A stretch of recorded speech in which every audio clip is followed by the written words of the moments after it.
Olá, pessoal, tudo bem?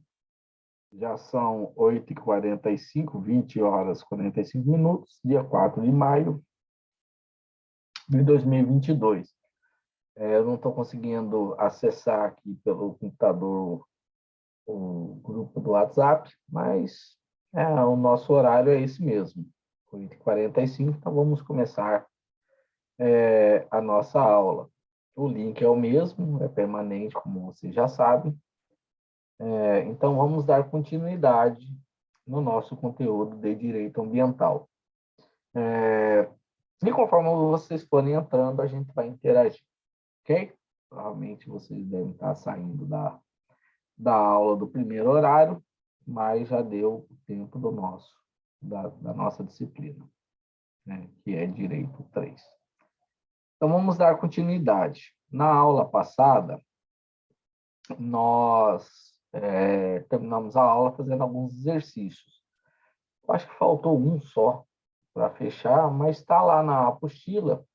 E aí tentem responder o exercício. Se tiver alguma dúvida, a gente conversa até a próxima semana ou durante essa aula, conforme vocês forem ingressando na nossa sala virtual. Ok? Bom, hoje nós vamos começar a falar sobre os princípios do direito ambiental, né? O que caracteriza um ramo das ciências jurídicas, né, do direito enquanto ciência jurídica, são os princípios que identificam esses ramos. Então, cada ramo tem a sua própria identidade, e essa identidade ela é revelada pelos seus princípios, né? Como que nós vamos resolver os problemas que aparecerem na sociedade quando o tema for específico deste ramo ou daquele. Então, cada ramo do direito tem as suas, digamos assim, as suas receitas, né?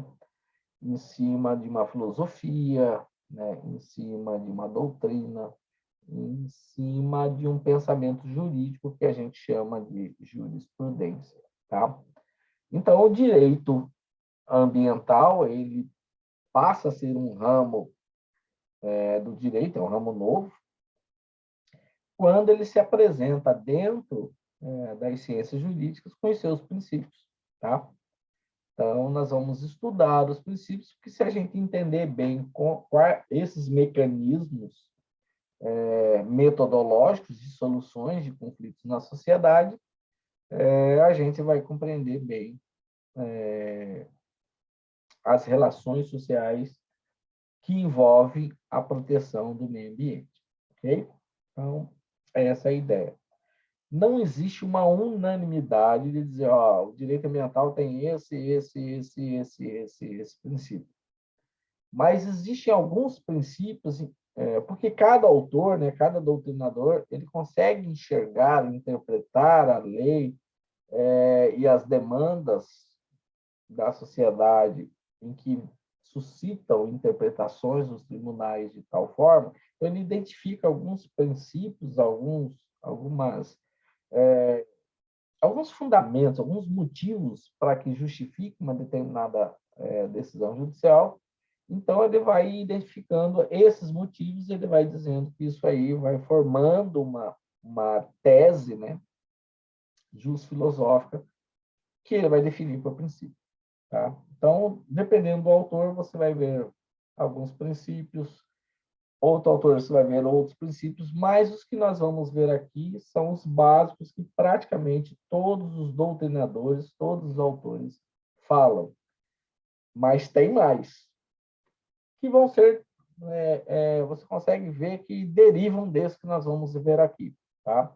Então, nós vamos estudar aqueles que são clássicos, que praticamente todos os doutrinadores falam, aí um ou outro vai ter uma diferença, mas aí a pesquisa de vocês vai permitir ler, pesquisar, interpretar e chegar às suas próprias conclusões. Feito essa introdução, então vamos ao nosso slide de hoje, tá? Que é exatamente princípios do direito ambiental, tá? Bom, esse primeiro slide fala exatamente isso, né? Justificar o porquê que nós vamos estudar os princípios, né? tá? E aí, quando nós começamos a estudar, né, o conteúdo da lei da Política Nacional do Meio Ambiente, né, com a política global do meio ambiente, mais a base constitucional, e aí os grandes debates que tem na sociedade, você vai conseguindo estratificar, você vai conseguindo identificar os princípios do direito ambiental. É o que está escrito nessa tela aí, nesse slide. Vamos para frente. O primeiro princípio é o princípio do desenvolvimento sustentável, tá? Aqui é o seguinte, tá? Vou escrever antes um pouquinho para a gente entender um pouco.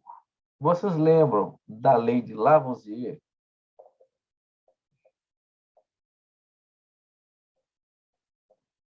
Ele diz o seguinte, que na natureza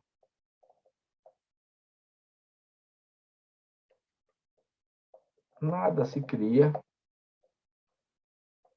nada se perde, tudo se transforma, tá? Essa é a lei de Lavoisier, tá? Então, essa lei, ela é respeitada por séculos, tá? É uma lei da física, né? Que fala sobre massa e energia, tá? Então, ele está dizendo, olha, se você pega uma lenha, queima essa lenha, você transforma aquela massa, que é aquela madeira seca, em energia. Essa energia é o calor, tá? Que vai ser propagado na atmosfera. De alguma forma, ela vai voltar num ciclo que vai criar os nutrientes no solo junto com a umidade e vai dar origem a uma nova árvore que vai produzir uma nova lenha. Tá? Então, é isso que o Lavoisier fala. Essa lei da física valeu até 1972, tá? Então, em 1972, né, vem o que nós já vimos, o relatório Meadows, tá? Também chamado de os limites do crescimento. Nesse relatório Meadows, que a gente já estudou lá atrás, eles dizem o seguinte: com o crescimento da população global se dando em proporções exponenciais,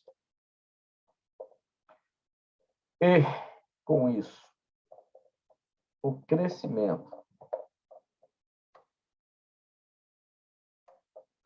exponencial das demandas populacionais pelos recursos naturais, ou seja, energia, seja na forma de alimentos, seja na forma de consumo de água, que faz parte do metabolismo humano, seja na produção de energia extrínseca.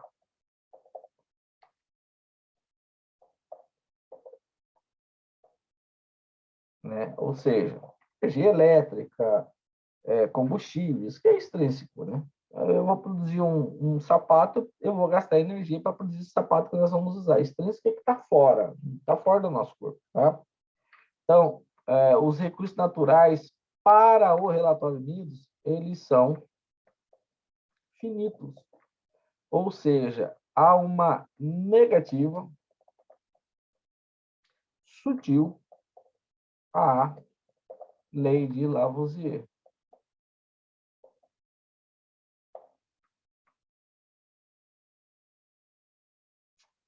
Chegará um momento em que os recursos naturais ficarão escassos. E isso acontecendo forçosamente, como consequência,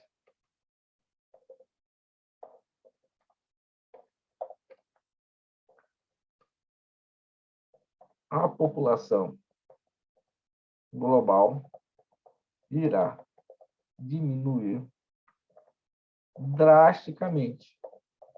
Por quê? Porque vai morrer de fome. Então, quando isso é colocado, né, ele está dizendo assim, olha, nessa linha, teremos que repensar o desenvolvimento econômico,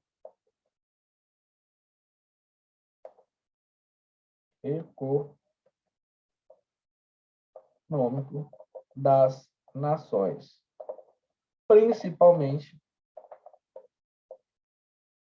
as do terceiro mundo, que hoje são chamadas de emergentes. Óbvio que os economistas não aceitam isso, mas os ambientalistas falam isso, tá? Então, essa é a grande reflexão. Então, é desse relatório Meadows que nega a lei de Lavoisier, é que vai surgir o primeiro princípio do direito ambiental, que é chamado princípio do desenvolvimento sustentável. Ou seja, nesse princípio você admite o desenvolvimento econômico do país, desde que impacte o mesmo o uso dos recursos naturais, de quaisquer formas. Tá? Então, está aqui, vai estar gravado lá na hora que vocês quiserem ler isso aí, vai estar gravado na aula. Isso não está na nossa apostila. Tá? Então, vamos ver aqui. Ó.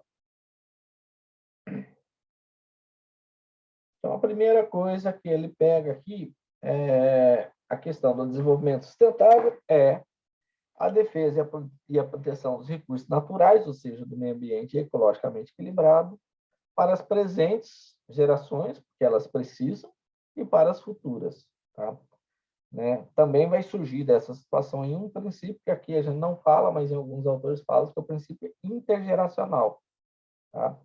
A geração de hoje não pode extinguir os recursos naturais, porque vem a geração de amanhã que precisam desses recursos naturais. Tá? Tranquilo? Essa expressão desenvolvimento sustentável vai aparecer em 1972, logo depois do relatório Meadows, lá na reunião proposta pela ONU, na época em Estocolmo, em 1972. Isso vai ser ratificado, ou reiterado, ou repetido nas demais conferências, especialmente uma que vai acontecer 20 anos depois, que é no Rio de Janeiro. Tá? Então, a ideia daqui, eles vão criar uma coisa chamada equação da escassez. Tá? Então, ele vai dizer que a necessidade humana é crescente, que a população cresce. Né? Já até falei aula passada que, em dados da ONU, hoje, há um crescimento populacional global de 1.400.000 pessoas. Nasce 1.800.000 e morre 400 toda semana. Então, eu tenho um acréscimo de população, né? De 1.400.000 pessoas no planeta todo, e essas pessoas precisam de energia, seja na forma de alimentos, seja na forma das energias externas, extrínsecas ao corpo humano. Né? Para ele tomar água, alguém tem que produzir água. Para produzir essa água, você vai consumir energia. Para ele ter uma carne na mesa, alguém vai ter que criar essa vaca ou esse suíno, esse é, ovino ou essa ave, né? Alimentá-la, dar ração, tal, abater, limpar, isso tudo vai consumindo energia. Tá? Até chegar na mesa, até o caminhão que trouxe lá da indústria no supermercado e até a tua ida no supermercado para comprar, houve um consumo de energia aí. Seja na forma de ATP, da sua energia, né, que você usa, né? Você se alimenta, toma água, respira, você acumula energia. Você vai para o sono, é para você acumular a energia que você vai gastar no outro dia. Então, na hora que você vai no supermercado comprar, você está gastando essa energia. Mas o seu carro está gastando energia do combustível. Quando você chega lá no supermercado, eles estão gastando um monte de energia elétrica e as pessoas estão trabalhando a sua energia em ATP, a sua energia física, né, do metabolismo. Aí você pega aquele frango congelado, volta para casa, tudo isso daí é consumo de energia. Ok? Então, a necessidade humana é crescente, ou seja, a demanda por energia é crescente. Aí eles negam a lei de Lavoisier e dizem que os recursos naturais são limitados, são estanques, logo nós estamos caminhando para uma escassez. Tá?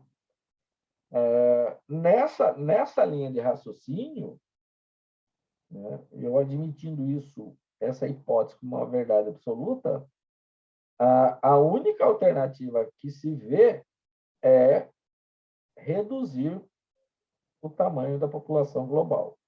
Eu tenho que baixar essa população do planeta. Tá? Deixa eu ver como é que eu consigo desenhar isso aqui. Eu acho que é aqui, ó. Eu tenho que baixar essa população. Tá? Já que isso aqui eu não consigo mexer, se eu admitir o que eles estão falando é verdade, tá? Então, se eu não consigo mexer nos recursos naturais, para eu evitar a equação, eu tenho que mexer nessa variável aqui, que é o crescimento populacional. Ou eu faço um controle de natalidade, né? Ou eu faço um controle de natalidade e reduzo a população global, né? Abrevio a longevidade da população. Para bom entendedor, pingo é letra. Tá? Tem muita gente que acredita nisso. Né? Mas é um raciocínio lógico.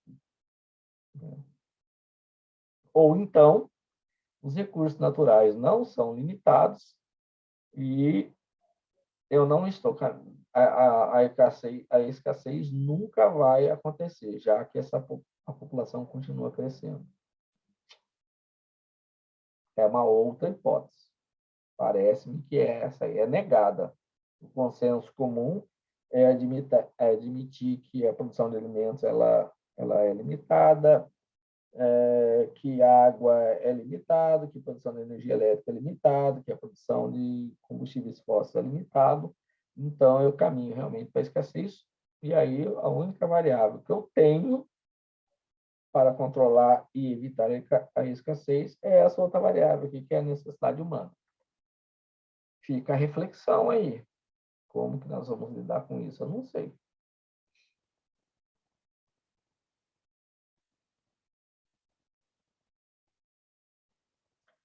Bom, e aí, esse é o fundamento, tá? Então, olha, se os bens naturais são finitos, não são inesgotáveis, então nós não podemos admitir que a atividade econômica despreze esse pensamento. E aí eu vou ter que repensar o desenvolvimento econômico das nações, principalmente as nações do hemisfério sul. Por quê? E como, sob o ponto de vista do desenvolvimento industrial e econômico, elas estão mais atrasadas em relação aos países do hemisfério norte, consequentemente, eles têm muito mais recursos naturais a serem explorados. Ora, então, esse estoque de recursos naturais já não, na cabeça dessa turma, já não mais pertence a esses países, e sim ao homem, à humanidade, o que faz superar, inclusive, o conceito de soberania. Se eu admitir que os recursos naturais de qualquer país me pertencem, necessariamente eu preciso superar o conceito de soberania. Então, eu não reconheço mais o Estado francês, o Estado canadense, o Estado inglês, porque tudo lá é meu. Eu sou ser humano. Também não reconheço o Estado brasileiro, o argentino, ou da Nova Zelândia, seja lá que for. Nós somos homens. E aí não tem mais fronteira. Quem aceita isso como uma verdade plausível e justificável, tudo bem. Né? Me parece que vai ter país que não vai aceitar isso. Né? Acho que nós teremos muita dificuldade de entrar na França e falar, não, parem, vamos revegetar a margem ciliar do rio Sena. Acho muito difícil. Corta toda Paris. Não tem um pé de alface na margem ciliar. Posso estar enganado. Se alguém tiver alguma foto lá que mostre, eu não conheço Paris. Eu conheço Londres. Tá? Então, não tem ali no rio que corta Londres, que agora fugiu o nome, ali é concreto. É concreto. Né? Mas já saindo de Londres, você vai ver alguma coisa de mata ciliar. Mas ali no centro de Londres, esquece. Tá?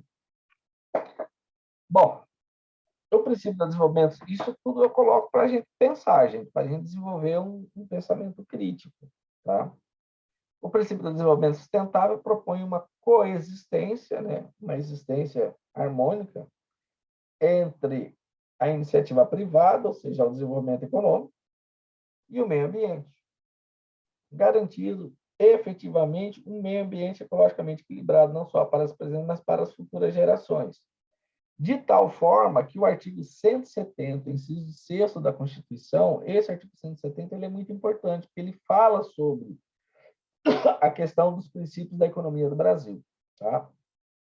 Ele diz o seguinte: a ordem econômica, fundada na valorização do trabalho humano e da livre iniciativa, então, tanto o trabalhador quanto o patrão são importantes e têm que ser valorizados, tem por objetivo, né, tem por fim, essa ordem econômica, assegurar a todos aqui, quem está falando? A sociedade. Então, a relação patrão e empregado, né, é uma relação importante para toda a sociedade. E quando você gera emprego e renda, você faz a economia girar.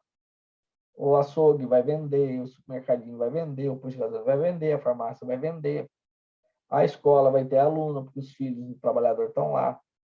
Né? Então, isso é bom para todo mundo. Né? E aí vai falar de justiça social, e aí vai dizer quais são os princípios da ordem econômica. E lá, no inciso 6º, está a defesa do meio ambiente, inclusive mediante tratamento diferenciado conforme o impacto ambiental dos produtos e serviços e seus processos de elaboração e prestação. Tá? Então, ele está dizendo, ó, vamos desenvolver economicamente o Brasil, mas respeitando o meio ambiente. Tá? Agora, fica uma outra reflexão. Este final de semana foi inaugurado um empreendimento imobiliário em Cuiabá, e eu estava conversando com os empresários que trouxeram. E eles estavam comentando, eles levaram 10 anos para o município de Cuiabá aprovar o empreendimento. Não é nem um pouco razoável isso. Não é. Não tem nada que justifique uma pessoa levar 10 anos, um grupo empresarial levar 10 anos para lançar um empreendimento, seja ele qual for, por questões ambientais. Não tem nenhuma análise ambiental que demande tanto tempo assim. a não ser que vão gerando embaraços e dificuldades para colher facilidade. Não estou dizendo que é isso que aconteceu, mas dá para pensar. Quando a dificuldade é muito grande, você vai falar, ó, o que está faltando aí? Está precisando de dinheirinho para pôr uma gasolina? Então, essa é a facilidade. Eu estava vendo uma outra reportagem de uma indústria no Rio Grande do Sul que começou a funcionar agora no Brasil e eles fabricam armas, né? Armas para segurança, ou para a polícia ou para as Forças Armadas. Eles levaram 4 anos para conseguir ter o alvará de obra, que a tecnologia eles já tinham, entendeu? Essa situação é muito complicada. A sociedade precisa debater isso aí, tá? Sem essa visão do politicamente correto, mas é arma, não interessa. Você pode não gostar de arma. O fato de você não gostar de arma não quer dizer que você tem que tolerar o direito de quem gosta. Ou que democracia é isso. São os antagônicos sabendo conviver. Ou só pode a sua visão de mundo e as outras visões não podem. Fica essa reflexão, tá? E aí, se um dia vocês quiserem discutir sobre essa questão que eu falei, eu estou falando de uma indústria que levou 4 anos para conseguir o alvará de obras. Está errado, não está certo isso, né? As pessoas que trabalham lá, sejam elas quem forem, têm emprego e renda. Não é pouco, tá?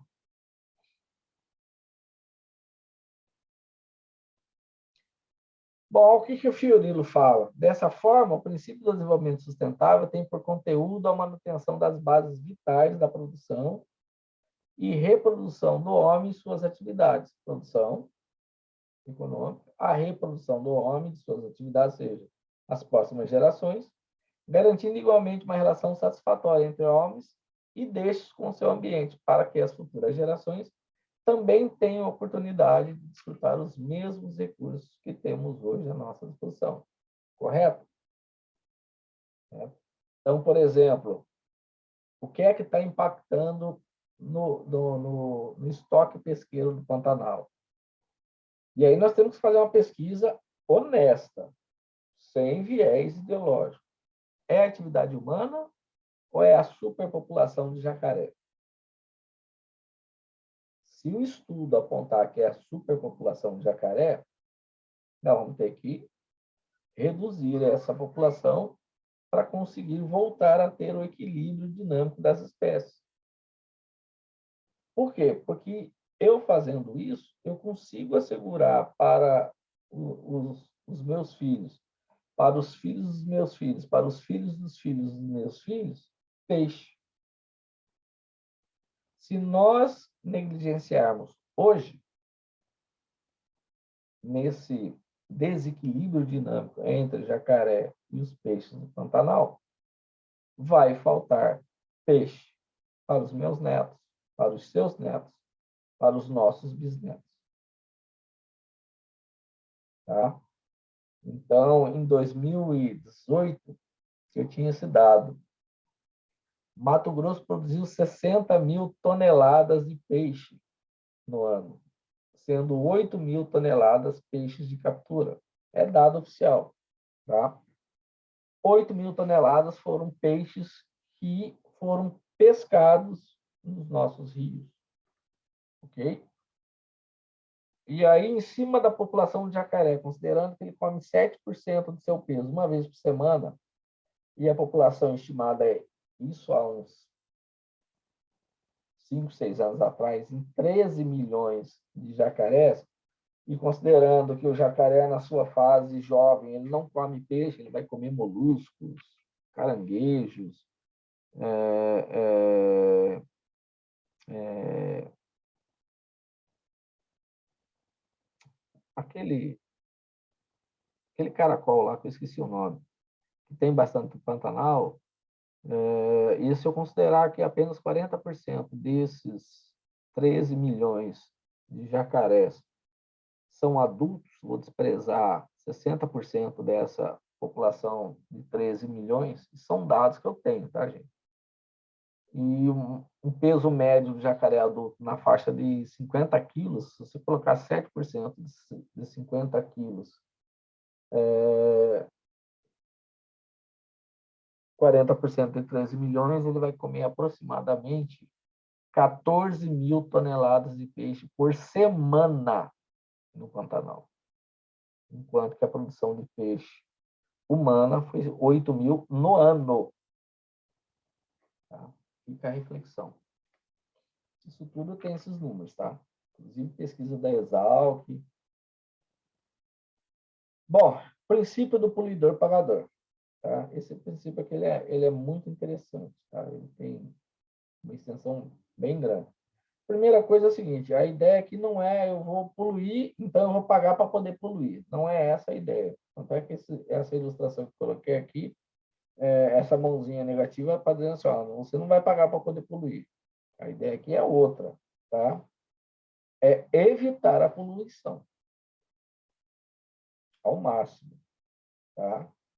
E aí, para evitar a poluição, eu vou ter dois caráteres. Um caráter preventivo e um caráter repressivo, ok?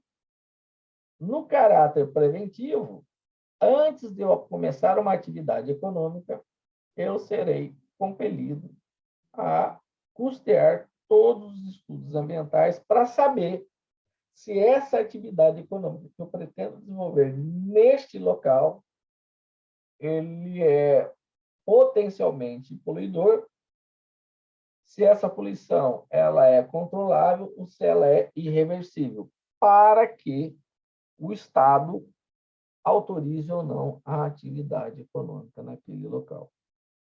Tá? Esse é o caráter preventivo. Já o repressivo é, mesmo que eu autorize, se ocorrer a poluição, eu tenho que ir lá e corrigir essa poluição. Tá? Então, agora nós vamos detalhar mais essa ideia. Então, a questão preventiva. Identificada a possibilidade de degradação da qualidade ambiental, impõe ao provável, porque ainda não começou a atividade econômica, então eu estou falando de prévio, de antecipado, impõe ao provável poluidor o dever de arcar com as despesas de prevenção dos danos ambientais que a sua atividade possa ocasionar. Então, quando eu apresento uma atividade, eu falo, eu quero construir um shopping center nesse local, beleza. Um shopping center grande e tal. Então, eu vou consumir muita água, vou produzir muito lixo, vou consumir muita energia elétrica, vou atrair muito carro para lá. Vou produzir muito lixo. Tem a praça de alimentação, eu vou produzir muito lixo. Então, você começa a identificar a possibilidade, cara, qual é o tamanho do impacto dessa atividade econômica nesse lugar, tanto para a cidade quanto para a vizinhança. Às vezes, eu tenho que alterar até o PGM de uma rua. Eu tenho que alargar uma rua, tenho que botar radar, eu tenho que fazer uma alça de acesso. Então, nessa parte de análise preliminar, você faz um estudo ambiental e aí a administração vai falar, você vai ter que alterar aqui, você vai ter que botar um sinaleiro, você vai ter que botar um redutor de velocidade, você vai ter que comprar a área do lado para você fazer um estacionamento, você tem que tirar os carros de dentro dessa avenida para não impactar essa avenida, que ela é arterial na cidade, é uma artéria da cidade. Então, tudo isso você tem que levar em consideração. Tá? E aí você, na fase ainda de projeto, você determina que esse empresário leve essas determinações aos seus arquitetos e engenheiros para eles alterarem os projetos e tragam essas alterações para serem novamente reanalisadas. Então, tudo isso aí é feito de forma preventiva. Isso não justifica levar 10 anos, tá, gente? Bom, posterior, a atividade está lá, está rolando, passou a parte preliminar, os estudos prévios e a implantação da coisa, a instalação da coisa. Aí eu estou desenvolvendo a atividade. De repente, acontece uma degradação qualidade ambiental. Neste caso, eu deixei de ser um potencial poluidor e passei a ser um poluidor. E aí agora eu serei responsável para reparar os danos causados por essa poluição. Essa é a ideia do princípio do poluidor-pagador. Tá? Essa ideia nasce lá da Comunidade Econômica Europeia. Vamos destacar aqui. Não custa nada. Tá? Eu não sei se vocês viram, na data de hoje, um juiz de Sinop determinou a intimação do presidente da França, que parece-me que tem uma empresa lá, que tem causado danos ambientais, parece, eu não estou afirmando, e o Estado francês possui 51% das ações dessa empresa. Tá? E aí cabe a reflexão. Não é este Estado, né? Não é esse chefe de Estado que diz que o Brasil não cuida do meio ambiente? Então, essa notícia rolou hoje, quarta-feira, dia 4 de maio de 2022. Tá? Tranquilo? Bom, lá a comunidade europeia diz o seguinte, aspas, as pessoas naturais ou jurídicas sejam regidas pelo direito público, essas pessoas jurídicas, ou pelo direito privado, uma empresa privada, devem pagar os custos das medidas que sejam necessárias para eliminar a contaminação ou para reduzi-la ao limite fixado pelos padrões. Então, aqui, ó, isso aqui é uma outra coisa muito interessante. Ó, ele fala em padrões, tá? Limite fixado pelos padrões. Por que que ele fala isso? Porque tem atividade econômica que produz poluição. E não tem jeito. Então, por exemplo, lá na Europa, eles usam muito a produção de energia elétrica utilizando combustíveis fósseis. Ou é carvão, ou é gás vindo da Rússia. Tá? Então, eles queimam combustíveis fósseis. Vai produzir o CO, né, que é o monóxido de carbono. O problema não é o CO2, tá, gente? O problema é o CO, monóxido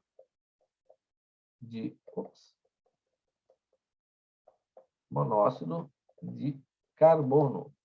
Esse é o problema.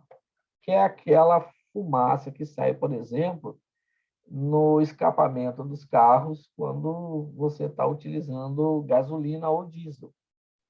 Tá? Quando você queima álcool, não sai. Quando você queima álcool, sai dióxido de carbono, CO2, mais água. E esses produtos, eles não são agressivos ao meio ambiente. Tem muitos biólogos que discordam dessa turma que fala que o CO2 ele é poluidor, né? De fato ele não é, mas aí dizem que causa o efeito estufa. Também não é uma unanimidade no meio científico, tá? Mas, então, veja bem, quando eu produzo CO2, que é o monóxido de carbono, que ele é altamente venenoso, inclusive se você respirar muito, você morre, eu tenho que fixar padrões. Então, por isso que os carros hoje vêm com aqueles, no sistema de escapamento, eles vêm com aquele catalisador, que é para reduzir a emissão de monóxido de carbono. Tá? Então, por isso que ele fala que existem limites fixados pelos padrões. Você jamais vai conseguir tratar um esgoto e lançar no corpo d'água com 100% de potabilidade. Pode conseguir? Pode, mas vai ficar muito caro. Né? Sendo que você pega a água com, sei lá, 90%, 70% de potabilidade, quando você pega a água para tratar e distribuir na cidade, você trata e leva ela a 100% de potabilidade. Tá? Isso não quer dizer que não venha lá os coliformes fecais, essas coisas aí. Provavelmente até que não. Ou se vier, vem num índice muito baixo. Né? Aí você utilizou essa água. Né? Usou para cozinhar, tomou banho, usou na descarga do seu vaso sanitário, enfim. Você devolveu essa água para a estação de tratamento de esgoto. Ela vai devolver com 97%, 98% de potabilidade.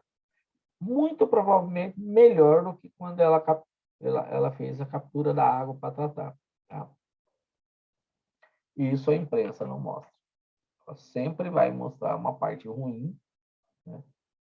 Vai pegar um detalhe que de repente é um pedaço do processo, não é o todo, aí vai mostrar só aquele pedaço do processo e dizer que aquilo representa o todo e vai criar um leviatã para a sociedade. Mas o que eu estou querendo dizer para vocês é que existem padrões, né? Porque existem atividades econômicas que elas produzem poluição e aí você reduz ao máximo num valor aceitável, tá? Ok? Então é isso que o texto está dizendo aí, certo? Então vamos ver o parágrafo terceiro do artigo 225. Vamos lá. As condutas e atividades consideradas lesivas ao meio ambiente sujeitarão os infratores, pessoas físicas ou jurídicas, a sanções penais, a sanções administrativas, independentemente da obrigação de reparar os danos causados. Então, isso aqui é a essência do poluidor pagador. Óbvio que quando eu destrinchar isso daqui, eu vou conseguir achar outros princípios aqui. O que me interessa é essa parte final, que está grifado, que justifica o princípio do poluidor pagador, e você vê que esse parágrafo terceiro foi muito influenciado, o parágrafo terceiro do artigo 225 da Constituição Federal foi muito influenciado pela Comunidade Econômica Europeia. Os motivos eu já expliquei lá atrás. Tá? Isso aí a gente chama de responsabilidade civil ambiental objetiva. Toda vez que a lei fala assim, independentemente da obrigação de reparar os danos causados, já está implícito que independente de culpa. Aconteceu o dano, tem que reparar. Então, quando a lei fala isso, a gente diz que essa responsabilidade ela é objetiva. Você nem precisa investigar algo subjetivo, a intenção, a negligência, a imprudência ou a imperícia. Aconteceu o problema ambiental, você vai ter que reparar o dano causado, tá? Ainda que seja esse dano causado por uma pessoa jurídica de direito público. Ops, professor, como assim? Você vê que a administração pública ela pode causar dano ambiental. Por isso que ele fala, ainda que seja levada a efeito, ou seja, tenha sido causado por pessoa jurídica de direito público. O município vai construir uma estrada vicinal e vai construir uma ponte. Claro, tem determinado rio ali dentro do município que ele precisa ligar duas comunidades rurais lá. E na hora que ele vai construir essa ponte, ele causa um monte de danos ambientais. Ele será compelido a reparar os danos. Tá? Então, isso é só para dar uma justificativa de que sim, a administração pode causar dano ambiental. E se ela causar, a administração pública, ela será compelida a reparar o dano. Bom, a prioridade sempre será a reparação específica, tá? Também conhecida como in natura, ou seja, da própria natureza. In natura. Eu achei que tinha um exame, não serve isso aqui, tá? Nem sempre isso será possível. Então, você derrubou uma árvore, você planta uma outra árvore da mesma essência e cuida do crescimento dela. Ok? Você pichou uma fachada de um museu. Você vai lá, vai ser chamado para limpar aquilo que você fez e restaurar a pintura da fachada. Ah, você quebrou um vidro de uma catedral, você vai ser chamado a trocar o vidro. Então, isso aí é o que a gente chama de ressarcimento in natura. Nem sempre isso será possível, tá?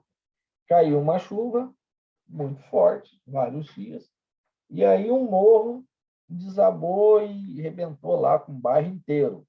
Você não vai conseguir voltar ao morro no local depois que parar a chuva, tá? Então, aí, às vezes, você não vai conseguir fazer a reparação in natura. E, neste caso, aí entra uma indenização em dinheiro para você possibilitar à administração pública a minimizar esses impactos o máximo possível, tá? Mas sempre a primeira busca, né, será essa reparação que a gente chama de específica. É o que esse slide está falando. Vamos para frente.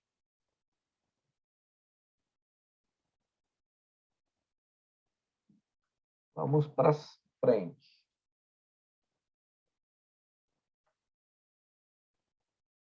Bom, fundamento da reparação específica, né? Aonde que está fundamentado? Estou escrevendo aqui só um princípio polígono. Só para eu escrever mais tarde. Tá? Onde que está a justificativa jurídica? Está aqui, lá no artigo 4º, inciso 6º da Lei Nacional da Política Nacional do Meio Ambiente. Tá? Então, ele diz assim, ó, a Política Nacional do Meio Ambiente terá por objetivo, inciso 4º, inciso 6º, a preservação e restauração dos recursos ambientais. Aí está a fundamentação da reparação específica. Quando ele fala restauração, ele está dizendo vamos voltar aquilo ao status quo ante a realidade anterior à poluição, à degradação da qualidade ambiental. Óbvio, nem sempre isso será possível, tá? Mas sempre que for possível, será essa a opção. Despoluir, né? Revegetar, populacionar uma determinada situação, tá? Então, esse slide é para justificar o porquê que se vai buscar sempre a reparação específica, tá? Tá na apostila. Bom, vamos continuar a pegar aqui alguns conceitos, isso é muito importante, tá? Lá na Lei da Política Nacional do Meio Ambiente, no artigo 3º. A gente já viu alguma coisa do artigo 3º aqui, tá? Aqui, ó, artigo 3º da Lei da Política Nacional do Meio Ambiente. No inciso 1º, nós trouxemos o conceito legal de meio ambiente. Agora nós vamos ver outros conceitos. Então, está lá no inciso 2º. Ele vai trazer o conceito legal, o jurídico, de degradação da qualidade ambiental, tá? Comumente, o pessoal fala que isso aí é dano ambiental, e, na verdade, não é. Nem toda a degradação da qualidade ambiental é um dano ambiental, tá? Ok? Mas todo dano ambiental é uma degradação da qualidade ambiental. Olha o que eu estou falando. Nem toda degradação da qualidade ambiental é um dano ambiental. Mas todo dano ambiental é uma degradação da qualidade ambiental. Tá? Bom, então eu tenho uma espécie e outra gênero. Então, dano ambiental é uma espécie, do gênero degradação da qualidade ambiental. Qual é o conceito dessa espécie, desse gênero chamado degradação da qualidade ambiental. A lei diz, aspas, é a alteração contrária, adversa, contrária, das características do meio ambiente. Então, eu vou dar um exemplo bem simples. A gente chega em sala de aula, está tudo arrumadinho ali, certo? As cadeiras enfileiradas, limpinhas, está tudo bacana. Aí está todo mundo sentado, eu chego lá e falo, gente, vamos formar um círculo. E hoje a dinâmica da aula, a gente vai fazer um círculo aqui para a gente discutir alguns textos, tal, não sei lá. Aí todo mundo começa a reorganizar o layout da sala, colocando as cadeiras em círculo. Isso é uma degradação da qualidade ambiental. Por quê? Porque houve uma alteração das características daquele meio ambiente. Mas, com certeza, aquilo ali não é um dano ambiental. Então, alterou as características do meio ambiente, sob o ponto de vista legal, a gente chama isso de degradação da qualidade ambiental. Ok? Então, marquem bem isso, não se esqueçam disso. Bom, poluição. Agora, aqui eu vou falar de dano ambiental. Tá? Então, poluição é a degradação da qualidade ambiental resultante de atividade. Ó, começou agora a ter alguns requisitos, algumas especificidades. Está lá na lei. Está no inciso 3º do artigo 3º. Então, resultante de atividade que, de forma direta ou indireta, 2 pontos. E aí é uma dessas 5 situações que caracteriza a poluição. Então, a primeira, prejudiquem a saúde, a segurança e o bem-estar da população. Então, vamos voltar lá na situação da nossa sala de aula, do exemplo. Quando eu pedi para vocês reorganizarem as carteiras em círculo, essa mudança prejudicou a saúde, a segurança e o bem-estar de vocês e da população? Certamente que não. Vamos para a segunda hipótese. Criem condições contrárias às atividades sociais e econômicas. Quando eu pedi para vocês formarem o círculo nas cadeiras, isso aí criou uma condição que é contrária às nossas atividades em sala de aula e até mesmo econômicas, né? Dentro da sala de aula ou de forma externa? Também não. Vamos para outra hipótese, tá? Que afetem desfavoravelmente a biota. A biota é onde está os seres vivos. Ali, biota é digamos assim, são todos os seres vivos de um bioma. Então, na hora que eu organizei ali as carteiras em sala de aula, todos os seres vivos que estavam ali presentes, provavelmente é só humano, né? Porque dentro da sala de aula a gente não deixa entrar nada. No máximo um pernilongo, né? Até porque ele entra sem ser convidado, né? Às vezes uma aranha, um sapo, alguma coisa, mas normalmente não tem bicho nenhum. Então, não afetou de forma desfavorável a biota. Se afetar favoravelmente, também de boa. Então, também não é hipótese de poluição. Vamos dar outra hipótese, que qualquer uma delas já caracteriza poluição. Afetem as condições estéticas e sanitárias do meio ambiente. Também não. Né? Quando ele fala essas condições estéticas, não, professor, mudou o layout, mas não mudou as condições estéticas. Tá? E nem sanitárias. Eu não coloquei em risco a qualidade da água, do ar, do esgotamento. Então, também não é. E, por último, lançou matérias ou energia em desacordo com os padrões ambientais. Também não. Então, veja só, para ser poluição, ela tem que ser uma degradação da qualidade ambiental, tem que ser resultante de uma atividade, seja ela direta ou indireta, que cause uma dessas 5 situações. Né? Causou uma delas, é caracterizado como poluição. Então, eu tenho um dano ambiental aí. Tá? Vamos para frente. Ah, mas pode ser que apareça alguém que consiga numa boa vontade, para não dizer o contrário, dizer que na hora que fez o círculo, causou poluição. Aí aparece a turma do mimimi para tudo que é lado. Mas a gente está falando de bom senso, de equilíbrio, de tudo mais.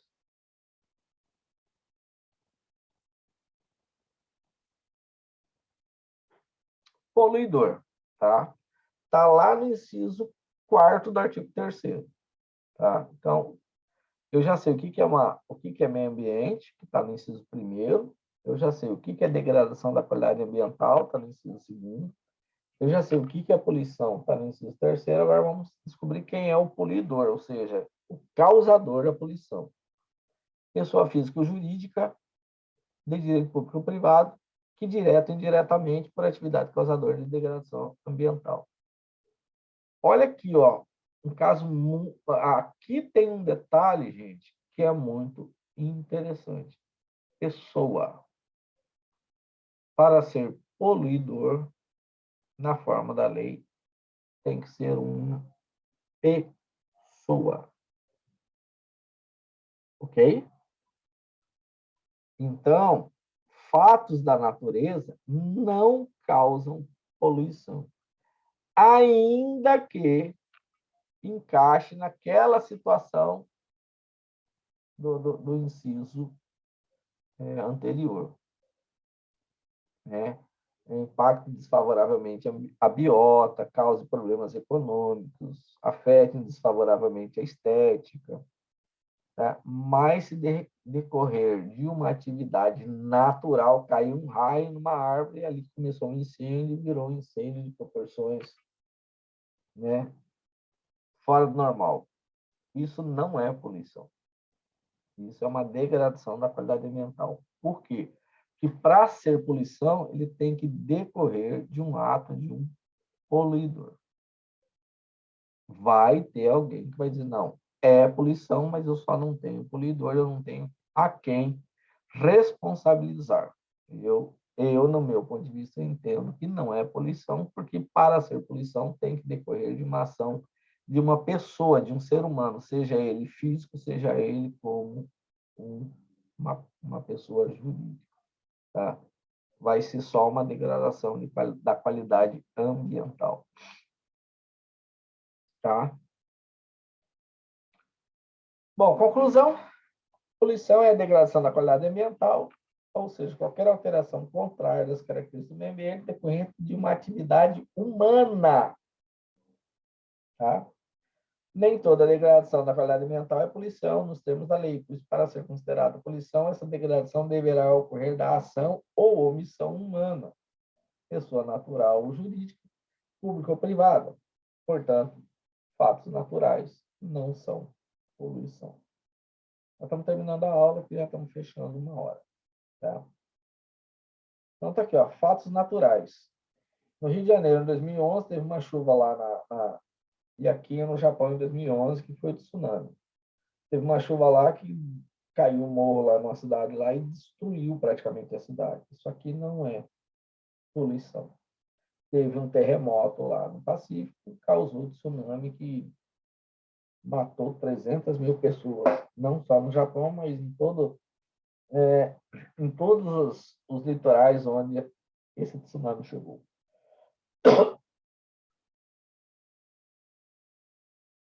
E aqui está um exemplo de poluição. Então, decorre da ação ou da omissão humana. Um rio todo poluído e as chaminés mandando um monte de fumaça para o ar. Ó, tá? Isso aqui é um rio cheio de espuma, né? Alguém deixou sair um monte de detergentes no rio. Bom, nós já batemos 1 hora de aula e nós vamos parar por aqui. Amanhã eu vou subir no AVA a nossa aula, ok? Fiquem com Deus e até a próxima semana. Bye, bye.